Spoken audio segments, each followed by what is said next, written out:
ஓய்வெடுக்காமல் காது, கண், மூளை, மனதுக்கு என்ன நடக்குது தெரியுமா? ஓய்வெடுக்காத காது, கண், மூளை, அந்த நேரத்தில் மனதுக்கு என்ன நடக்குது தெரியுமா? இப்போ இந்த நவீன யுகத்தில் பார்த்திங்கன்னா காதுக்கு ரெஸ்ட்டே கிடையாது, கண்ணுக்கு ரெஸ்ட்டே கிடையாது, மூளைக்கு ரெஸ்ட்டே கிடையாது. அப்போ எதுக்கு தான் ரெஸ்ட்டு? மனதுக்கு தான். அது என்ன ரெஸ்ட்டு? வேலையில்லா திண்டாட்டம். காது என்ன செய்கிறது? இரவும் பகலும் வேலை செய்யுது. கண்கள் இரவும் பகலும் வேலை செய்யுது. மூளை இரவும் பகலும் வேலை செய்யுது. வேலை இல்லாமல் இருக்கிறது எது? மனம். மனிதனுக்கு மூளை, மனம் என்கிற இரண்டு முக்கியமான பகுதிகள் உண்டு. பெரும்பாலும் நம்ம யாருக்கிட்டையாவது உனக்கு ஒரு நல்ல மனசு இருக்கான்னு கேட்குறதில்ல. கேட்குறது உனக்கு மூளை இருக்கான்னு தான் கேட்போம் இல்லையா? அப்புறம் ஏதாவது நமக்கு வருத்தம், கஷ்டம் வருகிற பொழுதெல்லாம் இதெல்லாம் என்ன மாதிரி மனசுது, உங்கள் மனசில் என்ன தான் இருக்குது, இந்த மாதிரி ஒரு மனசை வச்சுட்டு இருக்கிறீங்களே, அப்போ தான் சொல்லுவோம். மற்றபடி அதர் டைம்ஸ் எப்போவுமே நான் இது தான் பேசுவோம். மூளை இருக்கா, மூளை இருக்கா, மூளை இருக்கா அப்படி. எல்லாருக்கும் மூளையெல்லாம் இருக்குது, மூளை வேலையும் செய்யுது. ஆனால் சரியான வேலை இல்லாமல் இருக்கிறது எது? The mind. என்ன நடக்குன்னா, மனம் என்பது வேலை இல்லாமல் இருக்கிறது மட்டுமல்ல, மனம் மயக்கப்படுகிறது. மயக்கப்படுகிறதுனா தட்ஸ் நாட் அட்ராக்டட் நான் சொல்ல வரல. மயக்கிறதுனா என்ன அர்த்தம்? இப்போ அனஸ்தீசியா கொடுக்குறோம்ல, ஒரு சர்ஜரி பண்ண போகிறவங்கள, ஒரு ஆப்ரேஷன் பண்ண போகிறவங்கள கொடுக்குறோம். ஏன்னு சொன்னால் அவனுக்கு என்ன உடம்பில் கட் பண்ண கொள்ள நிறைய காரியங்கள் நடக்கும். இது ஒன்றையுமே அவன் உணர முடியாதபடிக்கு அந்த சரீரத்துடைய ஏரியா என்ன செய்யப்படுகிறது? மயக்கப்படுகிறதுனா என்ன நடக்குதுன்னு. ஆமாம், சர்ஜரிக்குள்ளெல்லாம் உட்படுறவங்களுக்கு பார்த்திங்கன்னா என்னமோ நடக்கிற மாதிரி தெரியும், அவங்களுக்கு வலிக்காது. அது மட்டும் இல்லை, 1 மணி நேரம், 1.5 மணி நேரம், 2 மணி நேரம், 3 மணி நேரம் கூட போயிடும். அது அவங்களுக்கு இவ்வளோ நேரம் நடந்து போச்சுன்னு தெரியாது. அந்த டாக்டர்ஸ் என்ன பண்ணி ஏதோ ஒரு மாதிரி ஒரு சூழல் தெரியும், ஆனால் என்ன பண்ணுறாங்கன்னு என்ன செய்யாது எல்லா இதுலேயும் தெரியாது. அதுபோல் இந்த கண்கள், இந்த காதுகள், இந்த மூளை, 3 முழு மூச்சோடு வேலை செய்யும் பொழுது இந்த மனம் மயக்கப்படுகிறது. மயக்கப்படுகிறது என்ன அர்த்தம்? என்ன நடக்குது, என்ன நடக்கலைங்கிறத சிந்திக்க முடியாத சென்சிட்டிவ்னஸை இழந்து போகிற விதமாக மயக்கப்பட்டு அது என்ன செய்கிறது? நம்பாயிடு. அதாவது ஒரு மரத்து போல் நிலைமைக்கு தள்ளப்படுகிறது.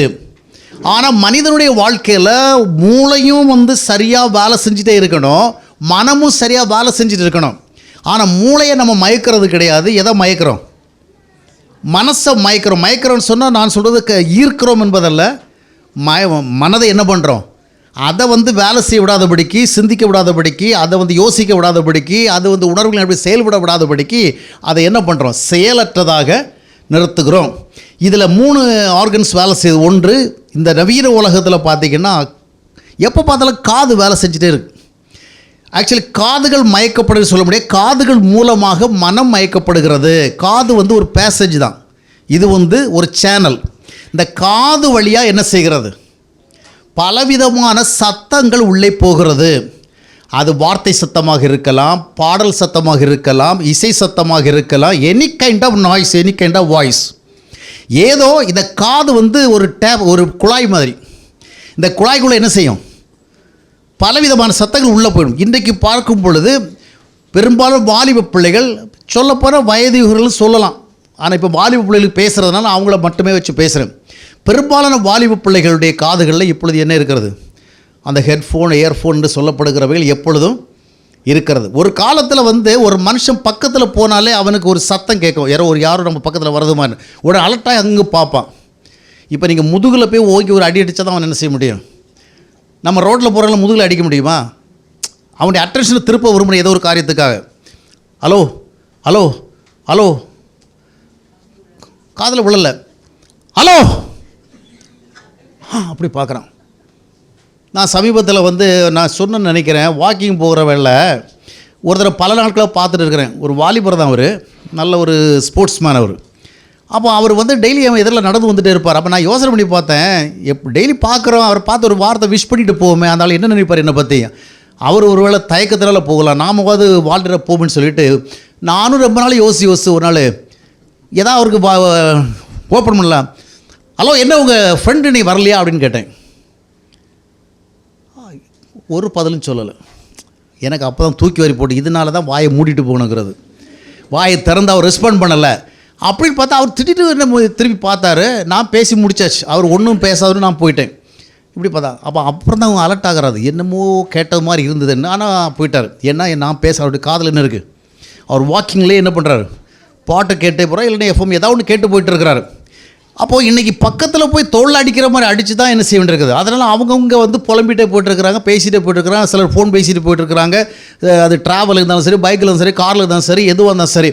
சாப்பிட்டாலும் எப்போவுமே காது என்ன செய்கிறேன், காது மட்டும் அங்கே கதவு திறந்தே கிடக்கு, எப்பவும் கொட்டிக்கிட்டே இருக்குது. மிஞ்ஞானபுரம் அசனத்தில் பார்த்தீங்கன்னு சொன்னால் பெரிய பைப் வச்சு சாம்பார் கொட்டுவாங்க. அது பக்கெட்டில் ஊதுனா 10,000 பல்லாயிரங்களுக்கு கொடுங்க. அந்த மாதிரி இன்றைக்கி நிறைய காதில் எப்பவும் என்ன செய்கிறது, அந்த குழாய் வச்சு கொட்டுறது மாதிரி கொட்டிக்கிட்டே இருக்குது. அதனால் இன்றைக்கி நிறைய பேரை வந்து நம்ம பக்கத்தில் போயிட்டு அவங்கள்ட்ட பேசுகிறா 3-4 முறை கூப்பிட்டா அவங்களுக்கு காது என்ன செய்ய மாட்டேன், கேட்க மாட்டேங்க. ஏன்னா காதில் என்ன செய்ய மாட்டேன், எப்பொழுதும் காது வழியாக எதையும் அனுப்பி கொண்டே இருக்கிறார்கள். இசை உள்ளே போய்கொண்டிருக்கிறது. ஆரவாரமான இசைகள், ஆடம்பர இசைகள், மயக்குகிற இசைகள், பலவிதமான இசைகள், பாடல்கள், இல்லைன்னு சொன்னால் ஏதாவது வார்த்தைகள் போயிட்டே இருக்கு. இது எல்லாம் உள்ளே போயிட்டு இருக்கிறதுனால மனம் என்ன செய்யப்படுகிறது, மனம் சிந்திக்க வாய்ப்பு கொடுக்கல. அது சிந்திக்க முடியாதுல்ல, இது ஏதோ ஒன்று உள்ளே போயிட்டே இருக்குது. திரும்ப திரும்ப பாடல்களும் வார்த்தைகள் கொட்டிக்கொண்டே இருக்கிறபடினாலே மனமானது யோசிக்க, வாழ்க்கை சிந்திக்கப்பட வேண்டும், யோசிக்கப்பட வேண்டும். நாம் என்ன வாழ்ந்திருக்கிறோம், என்ன பேசுகிறோம், என்ன செய்கிறோம், என்ன நடக்கிறோம், எல்லாம் சிந்திக்கணும். நம்முடைய சுபாவங்களை சிந்திக்கணும், வாழ்க்கையை சிந்திக்கணும், சமாதானத்தை சிந்திக்கணும், சந்தோஷம் சிந்திக்கணும், பல்வேறு நம்முடைய பண்பு சார்ந்த காரியங்களை சிந்திக்கணும். இதுக்கெல்லாம் என்ன கிடையாது. இப்போ நமக்கு இந்த காதுக்குள்ளே கொட்டுன்னு கொட்டிக்கொண்டே இருக்கிறதுனால மைண்ட் என்ன செய்கிறது, மயக்கப்பட்டு ஒரு வேலையும் செய்யாமல் இருக்கிறது. மனிதன் மனதை உரிய விதமாக ஆப்ரேட் பண்ணினா தான் உங்கள் வாழ்க்கை வந்து சந்தோஷமாக சரியாக இருக்குன்னா மனதை கொண்டு தான் மனுஷன் வாழ்கிறான். புரிகிறதா உங்களுக்கு? அப்போ பாடல் கேட்க வேண்டாமா, கேளுங்கள். எதையாவது கேட்கக்கூடாத கேளுங்கள், ஆனால் ரெஸ்ட் கொடுங்க. இதில் என்ன நடக்குன்னா உங்களுடைய மனமும் வந்து நோயாளியாக்கப்படுகிறது, உங்களுடைய காதுகளும் ஃபிசிக்கல் இயர்ஸ், உங்களுடைய பாடி ஆர்கன் அதுவும் தட் இஸ் டேமேஜ்ட். காதுகளும் நாசமாக்கப்படுகிறது. எதிர்காலத்தில் நீங்கள் காது கேட்க திறனை என்ன செய்வீங்க, நிச்சயமாக உங்களுக்கு ஒரு பிளஸ்ஸிங். இப்படியே கேட்டுட்டு இருந்தால் உங்கள் காது எதிர்காலத்தில் வந்து அது இயர்ஃபோன் இல்லாமல் இருந்தாலும் கேட்காது. அப்புறம் இன்னொரு ஃபோன் வைக்கணும். எது, காது கேட்காதவர்கள் வைக்கிறாங்கல்ல, நிச்சயமாக தான் நடக்க போகுது. இந்த மாதிரி கேட்டுக்கொண்டிருக்கிற தலைமுறை எதிர்காலத்தில் எந்த இதை வைக்க போகுது. ஆமாம், அதனால் அதை என்ன நடக்கணும், மனதை செயல்படுத்த விடாமல் செய்கிறோம். பாடலை கேளுங்க. எப்போவுமே நம்ம வந்து மனசில் சிந்திச்சிருக்க முடியாது, கொஞ்சம் ரெஸ்ட் வேணும். We needs a rest. நம்ம வந்து கொஞ்சம் என்ன செய்யணும், கொஞ்சம் ரிலாக்ஸ் பண்ணணும். ஆனால் ரிலாக்ஸேஷனுக்காக எப்பொழுதும் நீங்கள் கொட்டி கொண்டு அப்படியே பாடல்களை அந்த டிஜே அது இதுன்னு ஊறுபட்ட ஆடம்பர இசைகள், ரொம்ப அதிரடி மியூசிக்கல், ரொம்ப அலர்ட் பண்ணுறது உள்ளே அனுப்பி கொடுத்தா உங்களுடைய காதும் வீணாயிடும், உங்களுடைய மனம் வேலை செய்ய முடியாதபடிக்கு உங்கள் வாழ்க்கையை பற்றி நீங்கள் சிந்திக்க மாட்டீங்க. கொஞ்சம் முன்னாடி என்ன பேசுனீங்க, என்ன கேட்டீங்க, இதை பற்றி யோசிக்கவே மாட்டீங்க. பாடலை கேட்டு உங்களை என்ன பண்ணிடுவீங்க, மனசை மயக்குங்க. தப்பாக பேசிகிட்டு இருக்கிறீங்க, அதை குறித்து உங்களுக்கு வந்து கொஞ்சம் சிந்திச்சு அதை பற்றி ஒரு சாரி ஃபீல் பண்ண முடியல, ஏன்னா பாட்டை உள்ளே வாங்கிட்டீங்க. அப்படி தானே? அது மாதிரி யாரை திட்டிட்டீங்க, தப்பு பண்ணிட்டீங்க, அதை பற்றி உணர முடியாதபடி பாட்டை கேட்டுகிட்டே இருக்கிறீங்க. அதை மாதிரி உங்களை யாரோ ஒருத்தங்க திட்டாங்க, அதையும் நீங்கள் மறக்கிறதுக்கு என்ன செய்கிறீங்க, பாட்டை கேட்குறீங்க. பாடலை கேட்டு கேட்டு கேட்டு எதையாவது சத்தங்களை கேட்டுக்கொண்டு நாய்ஸை நீங்கள் உள்ளே அனுப்பி உங்களுடைய காதுகளையும் அழிக்கிறீர்கள், உங்களுடைய மனதை ஃபங்க்ஷன் பண்ண விடாமல் செய்கிறீங்க, உங்கள் வாழ்க்கை குறித்து யோசிக்க விடாமல் செய்கிறீங்க. அடுத்தது பார்த்திங்கன்னா என்னது, காட்சிகள், விஷுவல்ஸ். கண்கள் எப்போவுமே, இன்றைய தலைமுறையினுடைய கண்கள் எப்பொழுதுமே திறந்த கதவே கிடையாது. எப்பொழுதும் எதையாவது பார்த்து கொண்டிருக்கிறது. முதல்ல சொன்ன எப்போ எதையாவது கேட்டுக்கொண்டிருக்கிறது. நோ இன்டர்வல், நோ ஸ்டாப், நான் ஸ்டாப் எதை கேட்டே இருக்கிறது. சாப்பிட்டாலும் சரி, பாத்ரூமுக்கு போனாலும் சரி, இல்லை வாஷ்ரூமுக்கு போனாலும் சரி, காதுக்குள்ளே என்ன இருக்குது, என்ன நடக்குன்னே தெரிய மாட்டேன். அதுபோல் பார்த்து கொண்டே இருக்கிறது. இன்றைக்கி எங்கே பாருங்க, வாக்கிங் போகிறான், அவனை இப்படி பார்த்துட்டு தான் போகிறான். கார் ஓட்டுறவன் என்ன செய்கிறான், ஃப்ரெண்டில் ஒரு ஃபோனை வச்சுட்டு என்ன பண்ணுறான், அதையும் ஒரு முறை என்ன செய்கிறான், உத்து பார்க்குறான். எவ்வளவு வந்து டேஞ்சர். அதை மாதிரி நிறைய பேர். சமீபத்தில் நான் ஒரு சகோதரர் வாகனம் ஓட்டுக்கிற பொழுது ஒரே நேரத்தில் 2 ஃபோன் வச்சு வேலை செய்கிறார். நான் வேறு உட்காந்துருக்கிறேன் உள்ளே, கொண்டு சேர்ப்பாரா தெரியலையே. கர்த்தருடைய விசேஷ கிருபை இல்லாமல் இருந்தால் போக முடியாது. ஏன்னா ஒரு ஃபோனில் பேசும்பொழுது இன்னும் அந்த ஃபோன் டாப்பிக்கு ஒரு ஃபோன் நம்பர் எடுத்துக்கிட்டு வேற ஒரு ஃபோனை ஓப்பன் பண்ணுறாரு. இதன் மத்தியில் வண்டியும் ஓட்டிகிட்டு இருக்கார். வண்டி 100 கிலோமீட்டர் ஸ்பீடில் போய்ட்டுருக்கு. எவ்வளோ பரிதாபம் பாருங்கள். அப்போ எப்பொழுதும் கண்களை கொண்டு ஏதாவது என்ன செய்கிறது, பார்த்து கொண்டிருக்கிறது. இந்த பார்க்க என்ன நடக்குன்னா, காட்சிகள் அதிகமாக உள்ளே போகும் பொழுது உங்களுடைய மனம் எதையுமே பார்க்காது, மயக்கப்படுகிறது. எப்பொழுதும் நீங்கள் பல்வேறு சித்திரங்களை உள்ளே அனுப்பிட்டு இருக்கிறீங்க, பல்வேறு காட்சிகள் உள்ளே அனுப்பி கொண்டிருக்கிறீங்க. அது மனதுக்குள்ளே போல அது கற்பனை உருவாக்குற. என்ன கற்பனை வரும்? நீ என்ன பார்க்குறீங்களோ அதெல்லாம் வரும். பகலை பார்க்குறதெல்லாம் நைட்டில் வரும், பார்த்ததும் பார்க்காதவனும் வரும். நிறைய பேருக்கு சிந்திச்சிருக்க மாட்டாங்க, அவங்கெல்லாம் வந்து நிற்பாங்க எதில் கனவில் வந்து நிற்பாங்க. அதனால் எப்பொழுதும் நீங்கள் எதையா பார்க்குறது? ஒரு பஸ் ஸ்டாண்டில் நிற்கிற ஒரு 5 நிமிஷம் கேப் இருக்குல்ல, கொஞ்சம் சிந்திச்சு பார்க்கலாம்ல, யோசித்து பார்க்கலாம்ல. வாழ்க்கையை பற்றி கொஞ்சம் சிந்திக்கலாம், நம்முடைய சூழலை பற்றி சிந்திக்கலாம், நம்முடைய உறவுகளை பற்றி சிந்திக்கலாம், நம்முடைய ஆவிக்கு நிலைமையை குறித்து சிந்திக்கலாம், நம்முடைய பண்புகளை குறித்து. இல்லை உடனே ஃபோனை எடுக்க வேண்டியது, பார்த்துட்டே இருக்க வேண்டியது. இந்த வயசானவர்களும் சரி, வயதில் குறைஞ்சதும் சரி, எல்லாத்துக்கும் இந்த ஹேபிட் தான். எப்பொழுதும் பார்த்து கொண்டிருக்க சாப்பாட்டுக்கு முன்னே இருக்கிற வேலை பார்த்துக்கிட்டே தான் சாப்பிட்றேங்க. உருப்படவா? இதெல்லாம் உருப்படுற கேஸுகளா? வெக்கம் இல்லை? ஒரு கடவுள் கொடுத்த சாப்பாடை, அந்த சாப்பாடை கூட்ட பாரு, பொரியலை பாரு, மீனை பாரு, முட்டையை பாரு, நீ அதை பார்த்துட்டு சாப்பிட்டா கை ஒரு நேரம் பிளேட்டுக்கு வெளியே போகுது. இது ஒரு பெரிய வந்து என்னென்னா என்ன சொல்லுது, ஸ்டேட்டஸ் சிம்பிள் மாதிரி ஆகிப்போச்சு. ஃபோன் இல்லாமல் சாப்பிட்டா பட்டி காட்டான்னு நினைப்பான். அதனால் ஒன்றும் இல்லைடல அவன் என்ன செய்கிறான், திறந்து வச்சுட்டு இருக்கிறான். ஆக நீங்கள் கண்களுக்குள்ளே தொடர்ந்து என்ன அனுப்பி கொண்டிருக்கீங்களோ அதனுடைய விளைவாக மனம் மயக்கப்பட்டு உங்களுடைய மனம் ஃபங்க்ஷன் ஆகாது, வேலை செய்யாது, மயக்கப்பட்டு விட்டது. மூன்றாவதாக பார்க்கும் பொழுது மூளை பாருங்கள். மூளைக்கு ரெஸ்ட்டே கிடையாது, ஆனால் மைண்டுக்கு வேலையே கிடையாது. நான் உங்களுக்கு சொல்லுகிறது புரிகிறதா? இந்த மனதை நீங்கள் எப்படி ஃபங்க்ஷன் பண்ணுறீங்களோ அதுக்கேற்றபடி உங்களுக்கு சிந்தனை சக்தி வரும், யோசனை சக்தி வரும், வாழ்க்கையை நம்ம நல்லா வெயிட் பண்ணி பார்க்க முடியும், வாழ்க்கை எப்படி வாழும் தெரியும், நம்முடைய பண்புகளை அதில் தான் உருவாக்குறோம், நம்பிக்கை அதில் தான் உருவாக்குறோம், தைரியத்தை அதில் தான் உருவாக்குறோம். ஆனால் மூளைக்கு இப்போ என்ன செய்கிறோம்? அதிகமாக ரெஸ்ட். வாலிப வயதுகளை இங்கே சிந்திக்க வேண்டியது, உங்கள் மூளைக்கு ரெஸ்ட்டு கொடுக்கணும். நிறைய பேர் சொல்ல மூளைக்கு வேலை கொடுக்கணும். உண்மைதான், வேலையை கொடுக்கணும், கொடுக்க நேரத்துக்கு கொடுக்கணும். இப்போ விஞ்ஞான உலகத்தில் கூட சொல்லுவாங்க மூளைக்கு நிறைய வேலை கொடுக்கணும், ஆனால் ப்ராப்பர் ரெஸ்ட் கொடுக்கணும். நீ கணிசமாக நேரம் மூளை வேலை செய், கணிசமாக நேரம் மூளைக்கு ரெஸ்ட்டு கொடுத்து மனசை வேலை செய்ய விடு. இப்போ பார்த்தீங்கன்னா பள்ளிக்கூடத்தில் போய் உட்காந்துடுறாங்க பிள்ளைகள். எந்த ஆர்கன் வேலை செய்யும்? மூளைக்கு தான் வேலை பள்ளிக்கூடத்தில், அப்படி தானே? மனசுக்கு வேலை கிடையாது. அங்கே போய் உட்காந்து அவங்க அம்மாவை பற்றியோ அண்ணனை பற்றியோ தம்பியை பற்றியோ ஊரை பற்றியோ உலகத்திட்டு அவன் சிந்திக்க முடியாது. அவன் படிக்கிறதா சிந்திக்கிறான். மூளை பிரெயின் இஸ் ஒர்க்கிங். காலேஜஸில் போனால் பிரெயின் இஸ் ஒர்க்கிங். அங்கே 8 மணி நேரம் படித்தா பத்தாது, அடிஷனில் வந்து அந்த ஒர்க்கு இந்த ஒர்க்குன்னு ஏதாவது இது பண்ணுறான், இல்லை பெண்ட் எடுக்கிறான். இவன் வீட்டில் வந்து என்ன பண்ணுறான்? பள்ளிக்கூடத்தில் இருந்து வந்தாச்சு, கல்லூரிலேருந்து வந்தாச்சு, இந்த அலுவலகத்துக்கு போகிறான். அலுவலகத்தில் எது பயன்படுத்தப்படுகிறது? நம்முடைய மூளை தான் அவன் பயன்படுத்துகிறான், நம்முடைய மனசே இல்லை. உன்னுடைய சென்டிமெண்ட்ஸு, உன்னுடைய ஃபீலிங்ஸ் எல்லாம் அவன் பார்க்க மாட்டான். உன்னுடைய பிரெயினை யூஸ் பண்ண தான் செய்யறான், அப்படி தானே?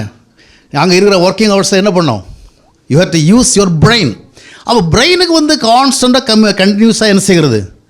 ஒர்க் பர்டன் கிடச்சிட்டே இருக்குது, அது ஸ்ட்ரெயின் ஆகிட்டே இருக்குது. இவன் வீட்டுக்கு வந்து என்ன பண்ணுறான்? மறுபடியும் மூளைக்கு தான் வேலை கொடுக்குறான். என்ன மூளை? கேம்ஸ் விளையாட ஆரம்பிச்சிடும். மூளையோடு சம்மந்தப்பட்ட வேலை என்ன சார் செய்கிறான்? இல்லை ஒரு பாடப்புத்தகத்தை வச்சுக்கலாம். அதனால் நம்மளுடைய எஜுகேஷன் சிஸ்டமே ராங். இப்போ அங்கேயும் படிக்க வேண்டியது, இங்கேயும் வந்து என்ன செய்ய வேண்டியது? Always the brain is working. புரிகிறதா உங்களுக்கு? அதாவது ரொம்ப நேரம் பிரெயினை பயன்படுத்தினால பிரெயின் வந்து ரொம்ப ஸ்மார்ட்டாகனு அர்த்தம் கிடையாது. உரிய விதமாக உரிய நேரத்துக்குள்ளே பயன்படுத்தணும். அப்போது நிறைய பேர் பார்த்திங்கன்னா இந்த படிக்கிறவங்க கூட பார்த்திங்கன்னா இந்த நாகர்கோவில் பக்கம் போய் பார்த்திங்கன்னா தமாஷா அதிகம். படிப்பும் நிறைய பேர் கல்யாணம் பண்ணுறதே மறந்துட்டாங்க. அந்த தென் மாவட்டங்களில் போய் பார்த்திங்கன்னா நிறைய பேருக்கு பெண் பிள்ளைகள் 30 தாண்டி போயிடும். ஏன் தெரியுமா? ஏதாவது ஒன்று படிக்க அங்கே போய் படிப்பு, வீட்டில் வந்தாலும் படிப்பு, ஆஃபீஸுக்கு போனாலும் ஆஃபீஸ் ஒர்க்கை பார்த்து வீட்டில் வந்து படிப்பு பட்டம் வாங்கிட்டு இருப்பான். மூளை எப்போவுமே வேலை செஞ்சுட்டு இருக்கோம். டீச்சர்ஸ் ஸ்கூலில் வேலை பார்ப்பாங்க, வீட்டில் வந்து டியூஷன் எடுப்பாங்க. மூளை எல்லாம் புரியுதா உங்களுக்கு?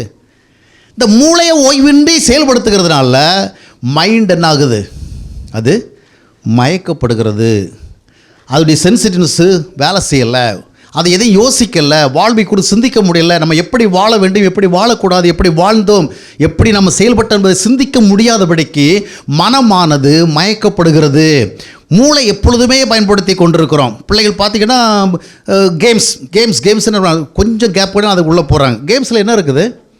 மூளை தான். கேம்ஸ் நல்லதா கெட்டதாங்கிற டாபிக் இங்கே வரலனா, ஆனால் நீங்கள் அந்த பிரெயினை கொண்டு தான் ஏற்கிறீங்க. அப்போ கூட உங்களுக்கு மைண்ட் என்ன செய்யலை? வேலை செய்யலை. இதனுடைய விளைவுகள் தான் உங்களிடத்தில் பண்புகள் குறைவிடுகிறது, நம்பிக்கைகள் குறைவிடும், எதிர்காலத்தில் ஆக்கவரை சிந்திக்க முடியாது, வாழ்க்கையை உங்களால் யோசிக்க முடியாது, உங்களால் சிறு அதிர்வுகளை தாங்க முடியாது, நம்பிக்கையோடு வாழ முடியாது, மற்றவர்களுடைய நல்ல மனநிலைகளை நீங்கள் சிந்திக்க முடியாது. ஏன்னா always you are using your own பிரெயினியாக நீங்கள் மாறுகிறீங்க. ஆனால் அறிவை கொண்டு வாழ முடியாது, மனதை கொண்டு தான் என்ன செய்யணும்? இந்த மனதை பண்படுத்தணும், இந்த மனதை கிரியேட்டிவ் உள்ளதாக மாற்றணும். அருமையான வாலிப பிள்ளைகளை உங்களுடைய காதுகளுக்கு போதுமான ஓய்வு கொடுங்கள், உங்கள் கண்களுக்கு போதுமான ஓய்வுகளை கொடுங்கள். எப்பொழுதும் கண்களை கொண்டு நீங்கள் வேலை செஞ்சதுன்னா லிட்டரலாக உங்களுடைய கண் என்ன செஞ்சிடும்? ஒரு காலத்தில் பார்த்தீங்கன்னா யாராவது 10ல் ஒருத்தர் தான் கண்ணாடி போட்டாங்க, இப்போ 10ல் ஒருத்தர் தான் கண்ணாடி போடாமல் இருக்கிறாங்க. அப்படி தானே? அதுதான் அப்நார்மல் பீயிங்ஸ், கண்ணாடி போடாதவங்க.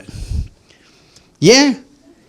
ஒரு காலத்தில் ஹெரிடிட்டரியாக போட்டாங்க, ஏதாவது ஐசைட் ப்ராப்ளம் பிறக்கிற விளைவு கூட வந்திருக்கும். இப்போ நிறைய பேருடைய கண்கள் இப்போ கெட்டு போகிறதுனால பார்த்து பார்த்து பார்த்து அதனால் இவங்களுடைய சந்ததி என்ன செய்யுது? பார்வையற்ற சந்ததியாக வரும். இவங்க கண்களை எப்போவுமே இந்த வீடியோவை எப்போவுமே பார்த்து பார்த்து அடுத்த கல்யாணம் பண்ணி பிள்ளை பத்துக்கிட்டாங்கன்னு சொல்லி அந்த பிள்ளைகளுடைய ஐசைட் என்ன செய்யும்? புரியுமா? அது என்ன பிரதர், அது எப்படி? அதெல்லாம் இப்போ வளர்க்க முடியாத 15 நிமிஷத்துக்குள்ளாடி. ஆமாம், நீங்கள் உங்கள் கண்களை கொண்டு எப்பொழுதுமே பயன்படுத்தி கொண்டிருக்கிற பொழுது உங்களுக்கு பிறக்கிற குழந்தைகளும் கண்கள் பாதிக்கப்பட்டதாக தான் என்ன செய்யும்? பிறக்கும். இதை வேணால் டாக்டர்ஸ்ட்டு நீங்கள் என்ன செய்யுங்க, போய் கேட்டு கன்ஃபார்ம் பண்ணிவிடுங்க. ரைட். எனவே புரிந்து கொள்ளுங்கள், கண்கள், காதுகள், மூளை இவைகளை நீங்கள் உரிய விதமான ஓய்வு கொடுக்காத இயக்கி கொண்டிருந்தால் உங்களுடைய உடலையும் பாதிக்கும், உங்களுடைய மனதையும் பாதிக்கும். எதிர்காலத்தில் உங்களாலே உங்களுடைய வாழ்க்கையை சரியாக வாழ இயலாது. எனவே தான் பிரசங்கி 11ஆம் அத்தியாயத்தினுடைய 9ஆம் வசனத்தில் சாலமோன் ஒரு வார்த்தை சொல்வார், உன் கண்களின் காட்சியின்படி நட. பார்க்க விரும்புகிறதெல்லாம் பார்த்துட்டே இரு, ஆனால் ஒரு நாள் தேவன் உன்னை என்ன செய்வார்? நியாயத்தில்.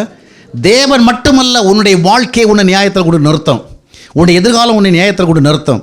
எனவே கண்களை உரிய முறையிலே நீ செயல்படுத்துவதற்கு கர்த்தராகிய இயேசு கிறிஸ்துவின் கிருபை உனக்கு வேணும்.